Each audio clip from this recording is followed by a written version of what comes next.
जो वहां कर रहे हैं इसके नताइज आएंगे और पूरा पाकिस्तान भुगतेगा।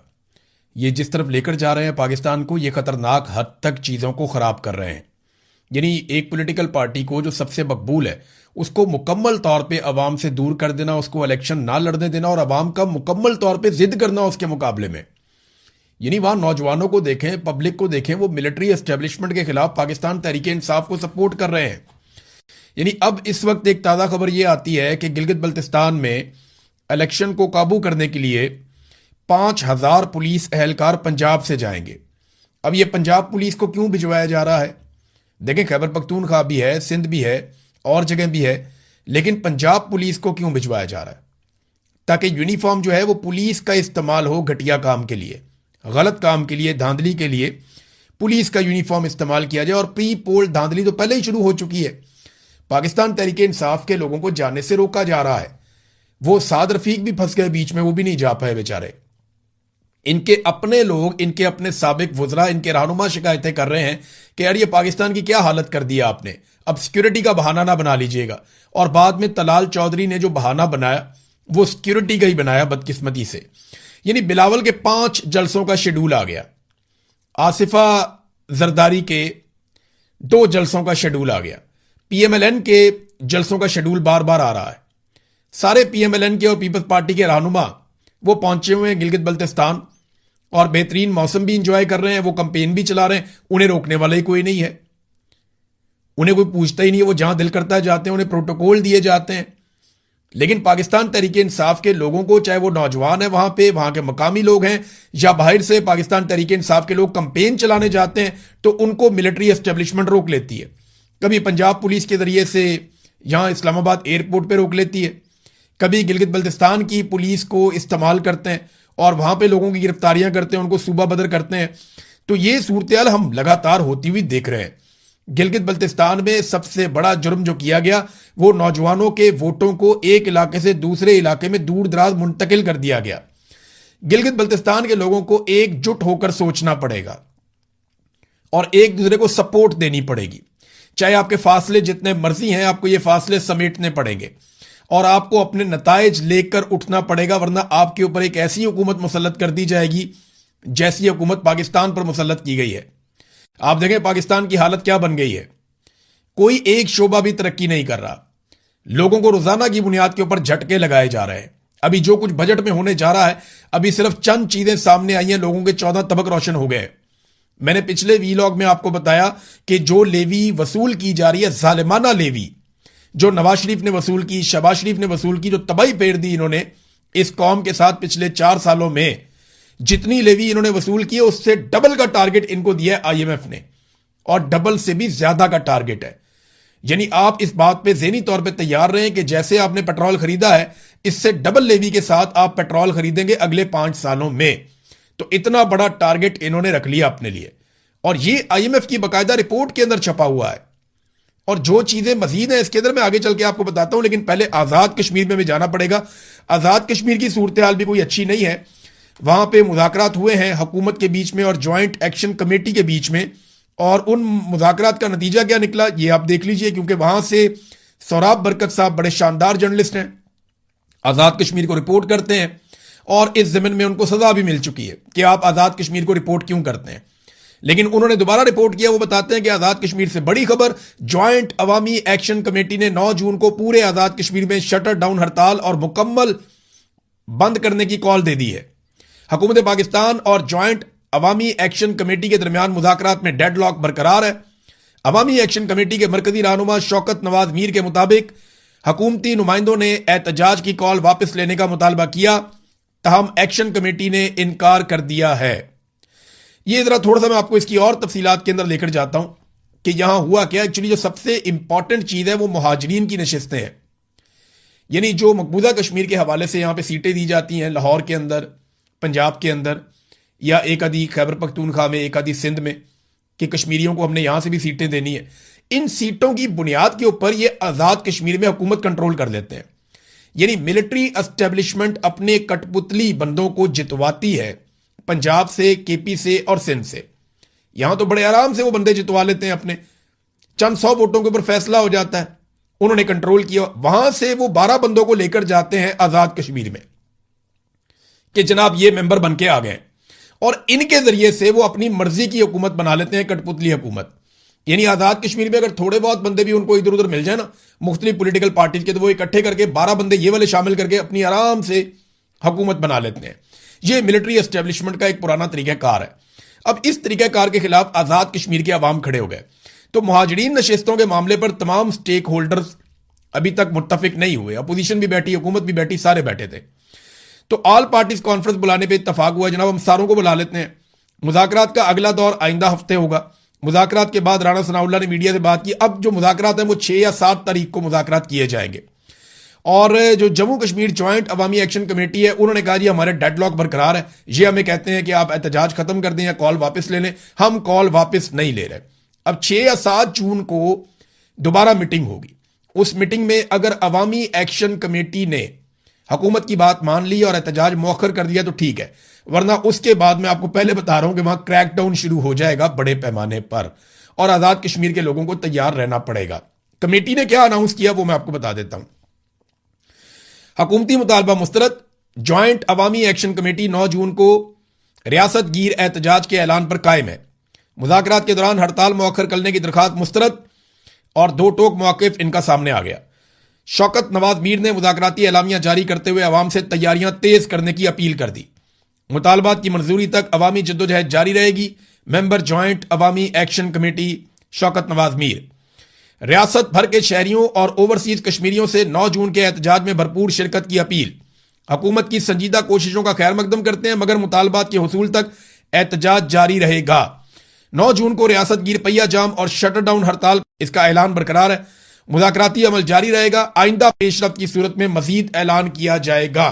यानी उन्होंने अपना जो एक दबाव है एहतजाज का वो बरकरार रखा है ज्वाइंट अवामी एक्शन कमेटी ने। तो नादरीन, ये है कश्मीर की सूरत हाल।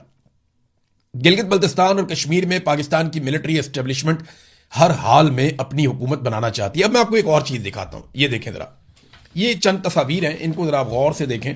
और ये आ गई, ये 2020 की तस्वीर है जब पाकिस्तान तहरीक इंसाफ की पाकिस्तान में हुकूमत थी और कंपेन चल रही थी इलेक्शन के लिए गिलगित बल्तिस्तान में।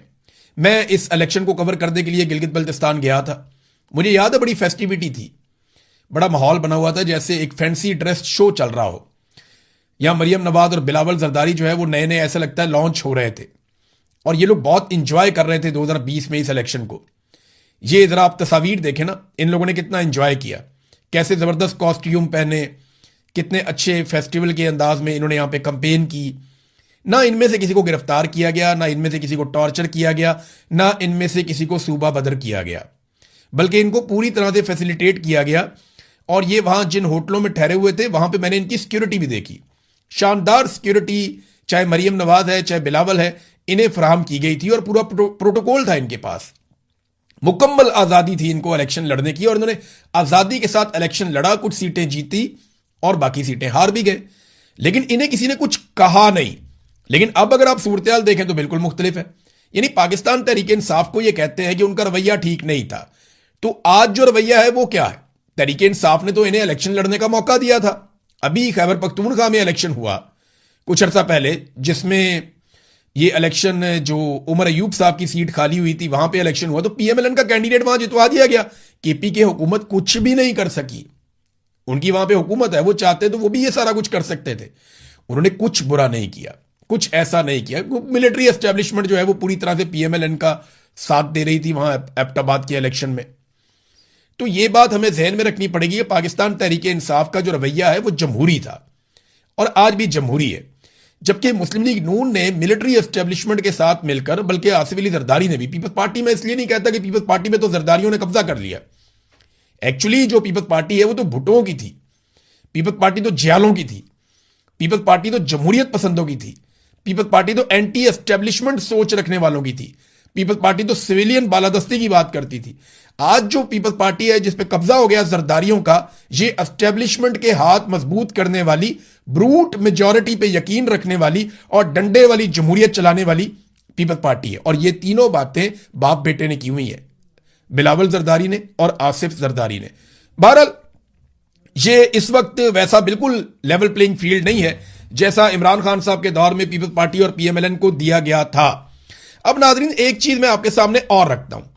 यहां पे ख्वाजा आसिफ साहब का एक ट्वीट है, ये बड़ा इंटरेस्टिंग है। ये देखें जी, ख्वाजा आसिफ साहब आपको पता है वफाकी वजीर हैं और वजीर दिफा हैं, बल्कि वो ट्वीट करते हैं कि मेरे घरेलू मुलाजिम के गांव में ट्रांसफार्मर कल जल गया। लेस्को के एक पुराने मेहरबान सीईओ को फोन किया कि किसी को फोन करें और मेहरबानी फरमाएं। मुलाजमीन ने ट्रांसफार्मर मुरम्मत कर दिया और 80,000 रुपए ले लिए और मुरम्मत कर दिया। गांव वालों ने चंदा जमा करके लेस्को के मुलाजमीन को वो पैसा अदा कर दिया। रसीद किसी ने नहीं दी। बाकी आप अंदाजा लगा सकते हैं, यह हाल है कि एक साबिक बिजली का वजीर सिफारशी हो और मौजूदा काबीना का भी रुकन हो, उसकी सिफारिश पे भी वारदात से गुरेज नहीं किया जाता। आम सारिफ का क्या हाल होगा? रकम की बाकायदा अदायगी हुई है, लेस्को रसीद से इनकारी है। वैसे ख्वाजा साहब रसीद से तो मियां नवाज शरीफ भी इनकारी है, रसीद से तो मरियम नवाज भी इनकारी है। आज तक इन्होंने रसीदें नहीं दी जो इनसे मांगी गई थी। बहरहाल चले मेन बात पे आ जाते हैं। आपने खुद इस हाइब्रिड निजाम की तारीफ की थी ख्वाजा साहब, आपने खुद कहा था कि यह हाइब्रिड निजाम बेहतरीन परफॉर्म कर रहा। यह है इस हाइब्रिड निजाम की टोटल परफॉर्मेंस। देखें, यहां पे तमाम इदारे इस बात पे खुश होते हैं कि उन्होंने पाकिस्तान तहरीक इंसाफ को नुकसान पहुंचाया और इसके बदले में उन्होंने मिलिट्री एस्टेब्लिशमेंट से शाबाशी वसूली।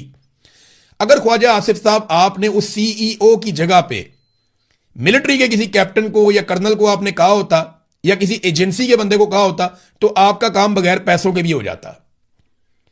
लेकिन वहां पे आपकी कहने की शायद औकात नहीं है क्योंकि आप वजीर दिफा हैं, नाम के हैं।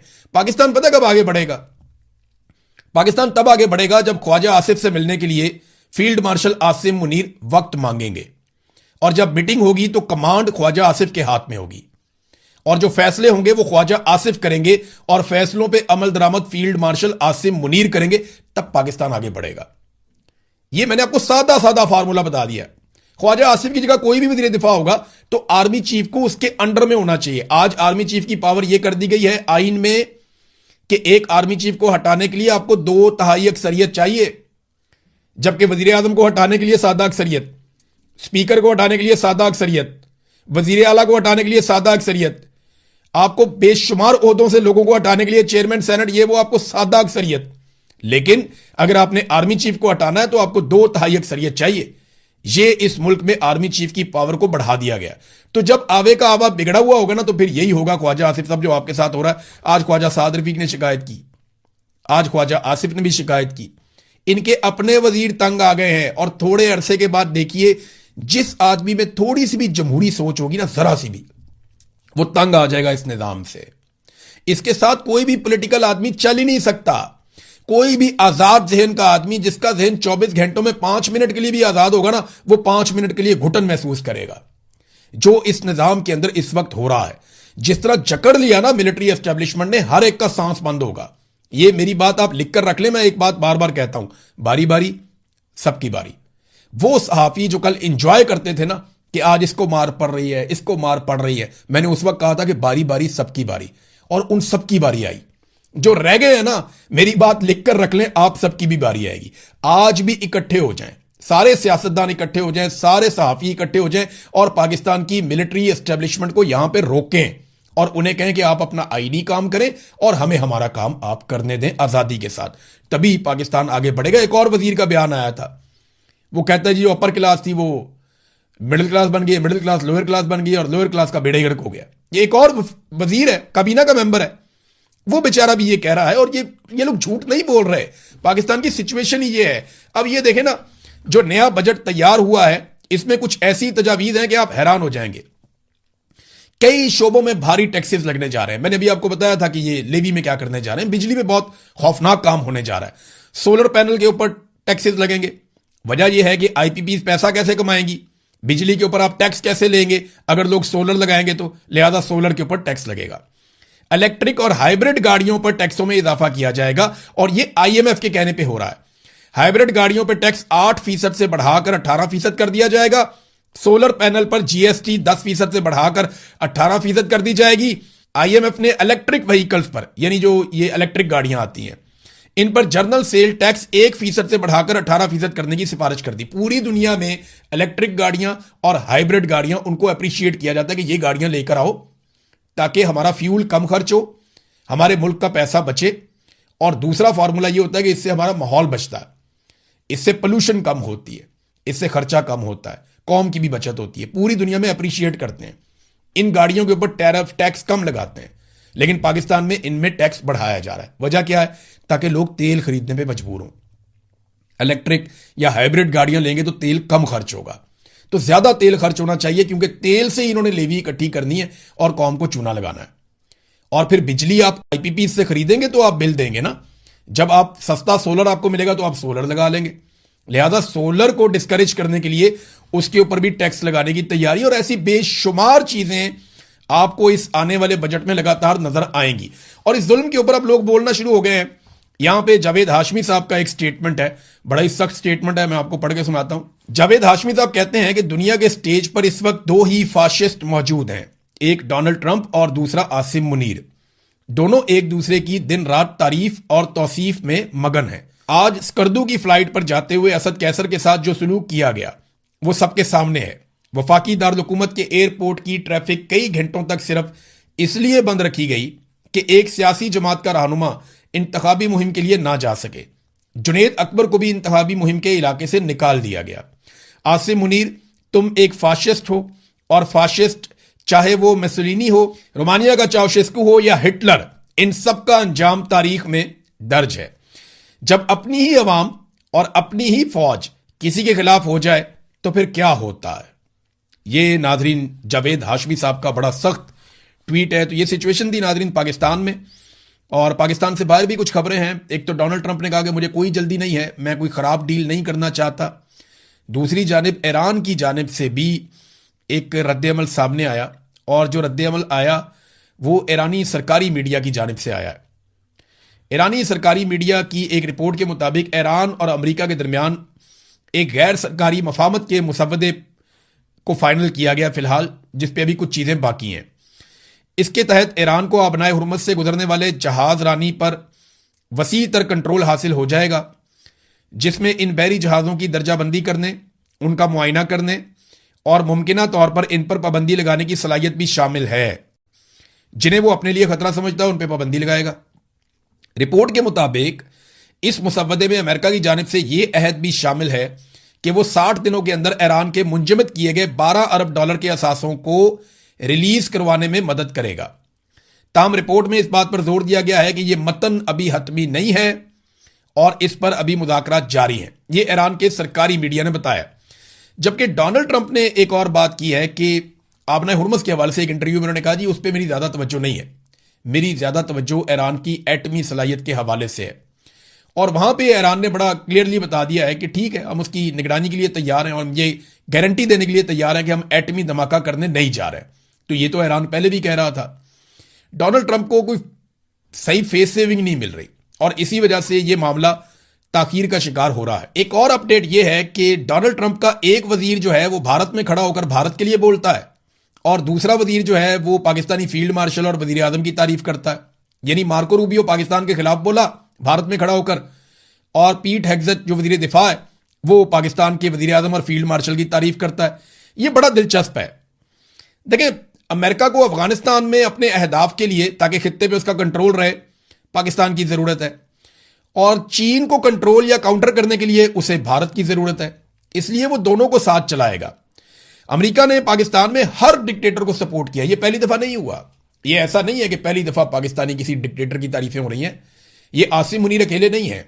इससे पहले जब जब पाकिस्तान में कोई डिक्टेटर आया, हमेशा अमेरिकन ने तारीफें की हैं। जब भी कोई ऐसा शख्स आया जिसने कंट्रोल लिया चीजों का अपने हाथ में, चाहे उसने सामने आकर मार्शल लॉ लगाया हो, चाहे उसने पीछे से रह के चीजों को कंट्रोल किया हो।